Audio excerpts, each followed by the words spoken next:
asalaamaaleykum wa rahmatullahi wa barakaatuhu mbokk yi ni bàyyi xel fu mën a nekk ci àdduna bi moo xam ñu nekk ci réew mi wala ñu nekk bitim réew tey bàyyi xel seen bu am solo bii ñu ngi leen di waxati asalaamaaleykum wa rahmatullah mbokk yi tey dañu fas yéene ànd ak yéen ci benn secret li ilaafi Qurayshin muy secret bu am solo lool ci wàllu wërsëg gaaw ci lool tamit ci wàllu wërsëg waat naa ko ci yàlla ñii ma koy waxe boo ko defee noonu wërsëg dina la yóbbu lool.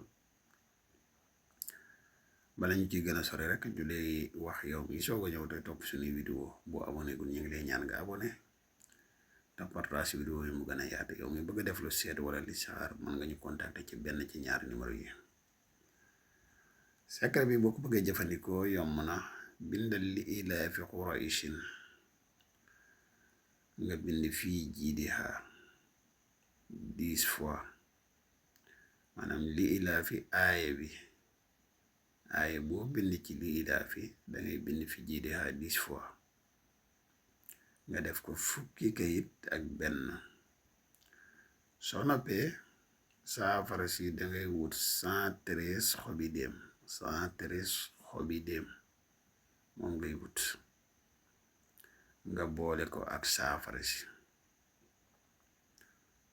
maanaam li ilaafi Qurayshin ngay bind fukki kayit ak benn. aaye bu si nekk ci li ilaafi dangay bind fi jiidiha fukki yoon ak benn. boo noppee nga wut fukki téeméer ak fukk ak ñetti xobi déem maanaam li mu fi jiidiha ngay wut ci xobi déem nga boole ko ak saafara ci sangoo ko. mbokk yi lii kenn du ko sangoo te doo am wërsëg wu yees wala dikkal wu gaaw képp ku ko jëfandikoo yàlla na barkeel. képp ku am yéene jëfandikoo ko weexal bi lan rek la mooy nga julli ci yonent bi sallallahu alayhi wa sallam da nga partage vidéo bi da nga abonné. boo ko defee daal boo ko jëfandikoo yàlla na barkeel. ku bëgg def lu seet wala di saxaar boo ñu contacter foo man di nekk ci àdduna bi incha allah rabbi dinañ la defal gu leer nañ ñi ci kàttanu yàlla. wasalaamu aleykum wa rahmatullahi wa barakaatu. jërëjëf.